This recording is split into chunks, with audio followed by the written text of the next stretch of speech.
So, hello and welcome along to another edition of Isolation Interviews for Hospital Radio Reading and for my YouTube channel.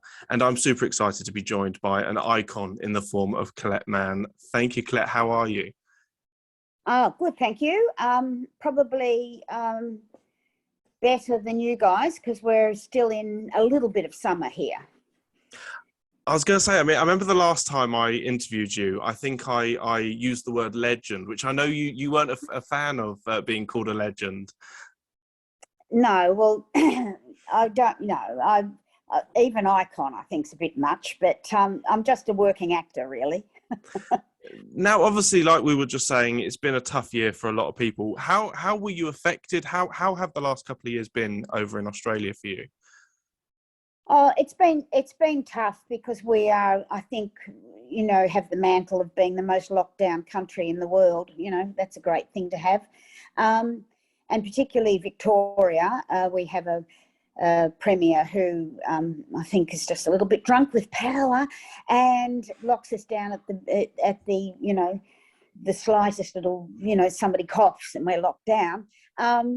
But as far as Neighbours was concerned and as far as work was concerned, from the start of the pandemic through to when I left 4 months ago, we continued on, we soldiered on, and we were very lucky to have, at the beginning of the pandemic, Natalie Lynch, who was our producer at the time, who worked out a way for us to continue working and stay within the guidelines. And we were tested every week, and we were separated so that there was people that were just on location, which happened to be the Canning family, and then there was others that were just in studio, and never the twain shall meet. In the last year, there was much more of a crossover, but it was tough because we had to wear masks when we weren't shooting. And I'm not a fan of the mask, to be honest. We've just got rid of them here in Victoria now, in the past 2 weeks. But it was tough. But, look, it's not as tough as what the people are going through in Ukraine. So we've got to stop whinging. Obviously, Neighbours was the first show in the world to return to filming during a pandemic. Did you feel quite proud to be part of a programme that was able to kind of lead the way in the entertainment industry? Well, I suppose, yes. But, it wasn't really us doing it. It was, as I said, Natalie Lynch who came up with the whole concept of it. And then it was the whole group doing what we were told to do. Although, we had, I had problems remembering to take my mask with me and stuff like that. But, there was things that weren't pleasant about it. Like, for instance, the Canning family, for one, we were outside on location for almost 12 months, which meant a lot of time in the Canning backyard, which is a difficult set to be in because it's very noisy, because it's quite close to the road. And also the cold. I know it's nothing like the cold in England, but for us, the winter was really, the winter of 2020 was one of the coldest we'd had on record, and we were outside for the whole time. So, look, there were times when you thought I'd rather kill myself than go to work, but, as I say, it's the job and that's what we did. And obviously, the UK is quite a special place to yourself. Have you missed being able to come back to the UK? Are you hoping to come back soon? Yes, yeah, I have missed because I have my stepson and his wife, and now my step granddaughter there, who I'm very close to. I'm very close to them, and I was able to visit them 2 or 3 times. And happened to do publicity while I was there, but my reason for going to England is to see them, and I haven't been able to see them since the 2019 was the last time I saw them, which is when Liv, my step granddaughter, was born, and she's now almost, what would she be? Almost 2.5, and I haven't seen her. I see her a lot on video and stuff, but so I'd like to come back, but at the moment I'm still not convinced that if I leave Australia they'll let me back in again. Still a little bit titchy and tetchy about the lockdowns and quarantines and stuff. So I'm going to wait till it all settles down before I put on my travelling outfits again. So I mean, I remember the last time you were over in the UK, you were telling me about your visit to Hadrian's Wall and doing that. I mean, how did you find that? Was that a fun experience? Fun is not really the right word for it. It was, I don't know if I was seeing you after I'd done it or before I did it, but it was hard. I walked, I didn't do the whole thing. Not that there's a wall there, let's be honest. It's a track. You know, calling it a wall is a bit overstating it. But I walked for maybe 3, almost 4 days between Carlisle and Corbridge. I walked, and I got lost quite a number of times because I'm not good with direction, and I kept missing the little acorns and which way they were pointing. But luckily, every time I got lost, somebody found me and put me back on the track again. But I met some really interesting people on it, and I love doing that sort of thing. And the year that COVID hit, 2020, I was going to do St Cuthbert's Way, which is up really even further up in England, right near the border of England and Scotland. But unfortunately, I had to cancel all of that because of COVID. Now, I mean, obviously, Neighbours, you know, was a huge part of your life, and you were there for, I can't believe it was 10 years that you were on that show. I mean, for you, what was the favourite thing of being a part of that family and being on that show? What did you love the most about it? Oh, well, I loved my family, and I loved working with people like Chris Milligan and Damien Richardson and Morgana O'Reilly, and then, of course, of late, Richie Morris, and then just towards my end of my time, Roxy Willis, which Zimmer Anderson came into the family as being married to Kyle, and we had her and I had a long relationship before that, as in her, you know, being his girlfriend and whatever. That was... being that family was really my favourite thing in the whole world, and also mentoring some of the young kids, which I mentored Richie, of course, and Gemma Donovan and Zimmer and Bonnie Anderson when she was in, a little bit with Ben Turland. I used to look after the young ones a bit more, like not so much helping them with scripts and stuff, but also helping them with just learning about the life of being in something that is so relentless, really, because that's what it is. It's relentless. It's just week after week after week. You know, you just get over one storyline and there's another one. So, you know, and teaching them the right way to go about stuff. And I really enjoyed that part of my job. Yeah. I mean, in the early stages of the kind of 2020 lockdowns, I had the lovely Morgana O'Reilly as one of my guests, who is a delight. She's amazing. And she spoke so highly of you. Obviously, at that point, she hadn't quite come back for her guest stint, but she spoke so highly of yourself and Chris and working with you guys. And it really does show that you guys are a family, and that the group that you were on the show is just such a great bond.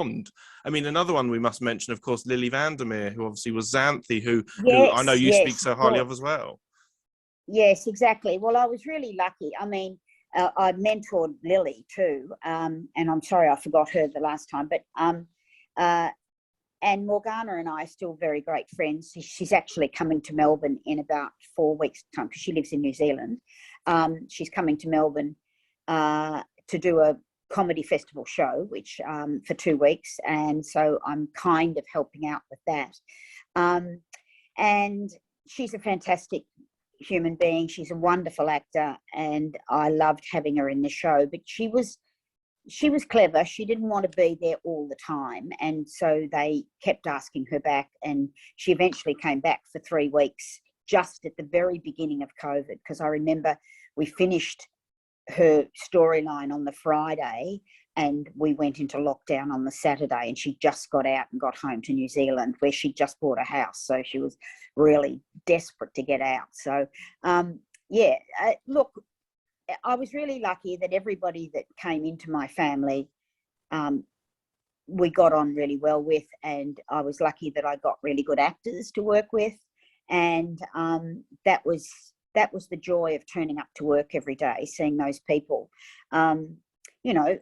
I'll be honest with you, like any job, it wore me down, and that's I mean, after 10 years doing any job would wear you down, but the hours and whatever were just getting to be too hard, I mean, I know a lot of people on social media have been saying about how they are gutted that Sheila's gone. I mean, obviously, I know you were saying, obviously, it kind of felt the right time, but will you miss Sheila? And I know that obviously the show is now coming to an end anyway, but will you miss Sheila? No, sorry, Matthew. I know the fans take it so personally when you leave, and it's a job. You'd leave any job. If I worked in a bank and I left, they wouldn't be so upset.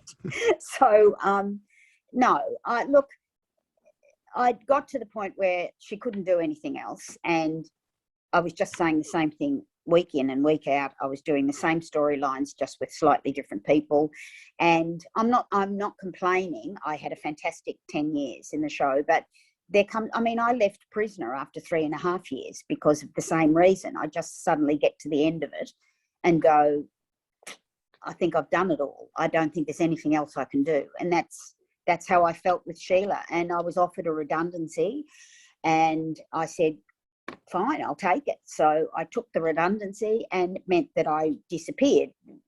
Well, I was quite happy the way I disappeared, but the fans, seemed to think that I needed to get into that dreaded taxi in Ramsay Street and be driven off, and I didn't want that. So I was very happy the way it happened, because I was paid out. I got a beautiful redundancy, and I've had the last 2 or 3 months to sort of get my life back together again. Because when you're working in something like Neighbours, 5 days a week, 12-hour days mostly, and I'm not saying we work all of those 12 hours, but you're at work often for those 12 hours. You might have a scene in the middle, in the morning, at the first scene up, and then you might have another scene for 3 or 4 hours, and then another scene 4 or 5 hours later. But that means you still have to be there and find something to do and keep yourself, amused.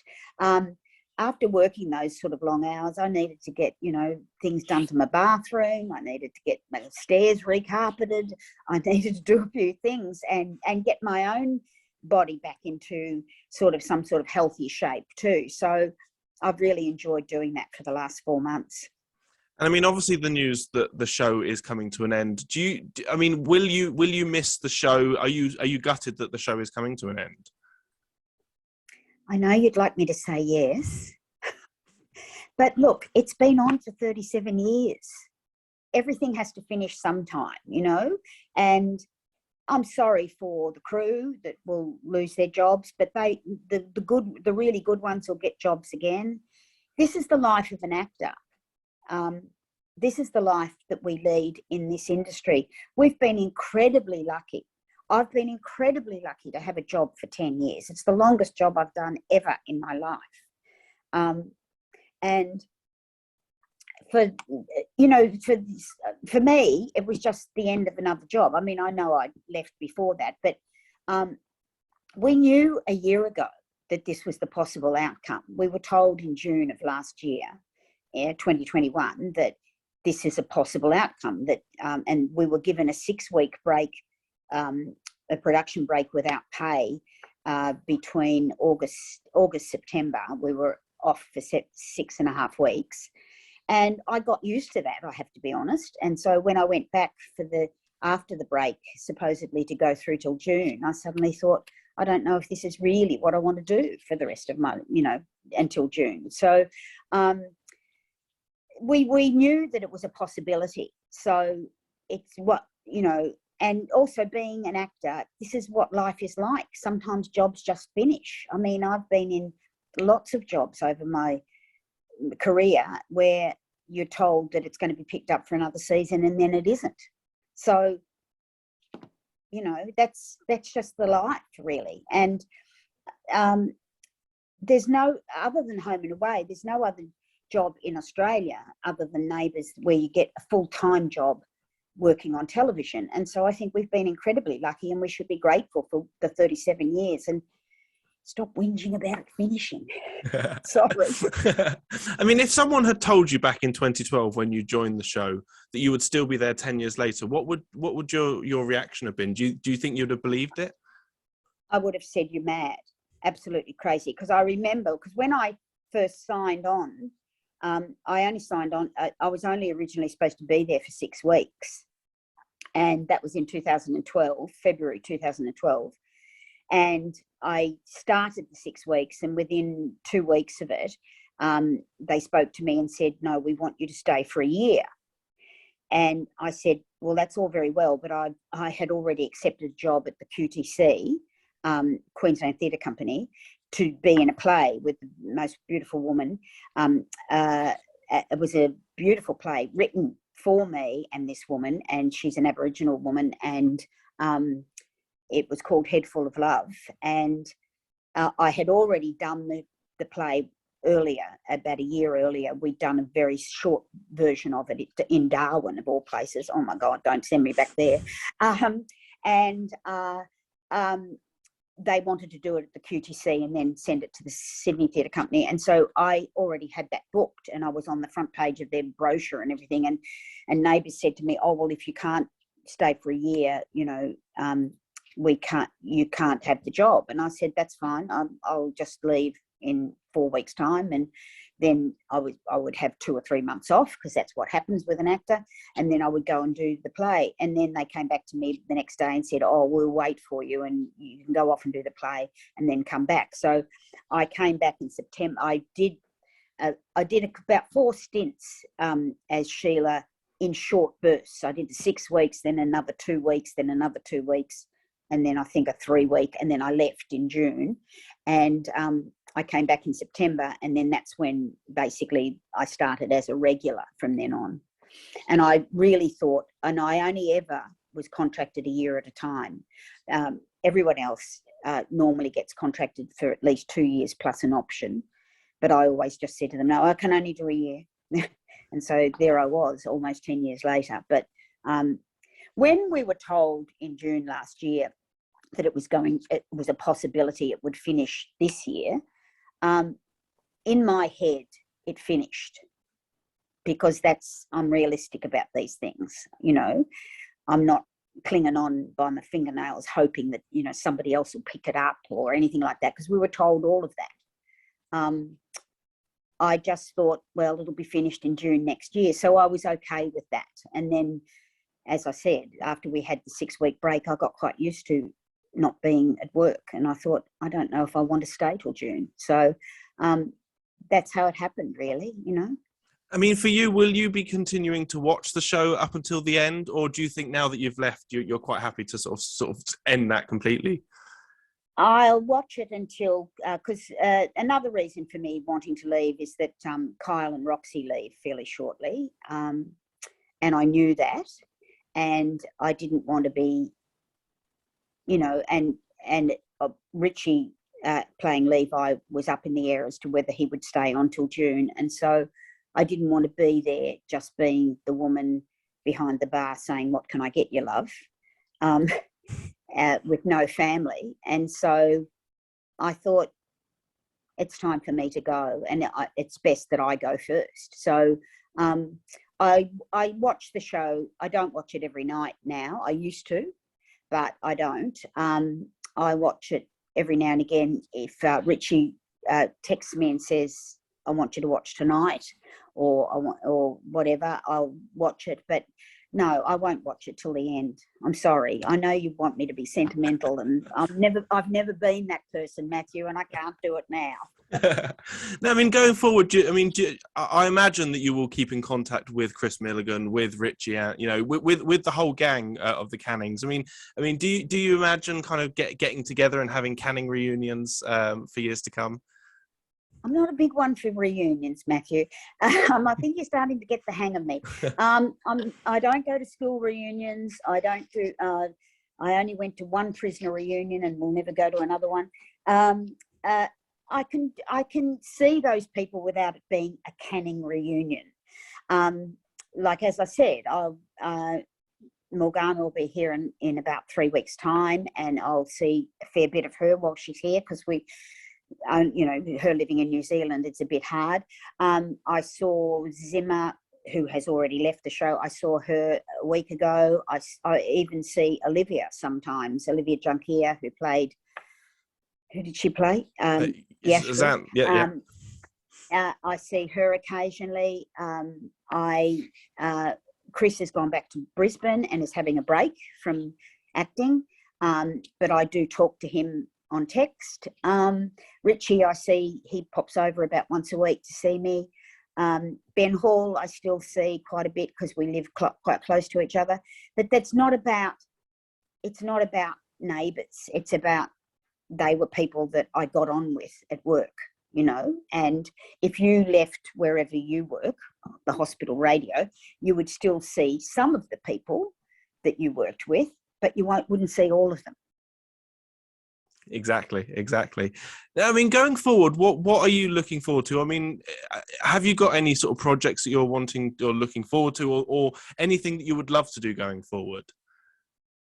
No, basically what I want to do, I don't want to work full time like that ever again, because it just takes too much out of you, and it stops you having any sort of other life, basically. And God knows, let's be honest, I don't have a lot of that left. So I want to play as many different roles as I can. So basically, I have a new agent, and I've done quite a few self-tests, because that's the way of the world these days. You don't go to auditions anymore. You do self-tests at home. And I've just done a big photo shoot for a magazine here. And I'm possibly doing the second series of Fisk, which I did in Australia in 2020. There's a second series of that, and we're just waiting to see. I've been told that the character will be used, but I don't know yet. So don't want to announce that. I'm teaching again, which I love doing. And I'm sort of just busy living my life, which I'm still quite used to. Now, I just want to say, Colette, as ever, it has been a pleasure talking to you. I always love getting the chance to chat with yourself. But before we go, Matthew, I always feel like I disappoint you somehow. No, never. You've never disappointed me. Absolutely never. So it's always a pleasure. I just don't carry on with all that sentimentality. I'm sorry, and I never have. So. Yeah. No, well, I say I've absolutely loved it. And I just want to say before we go, is there any messages you'd like to give to anyone who is listening in hospital at the moment? Anything you'd like to say to them?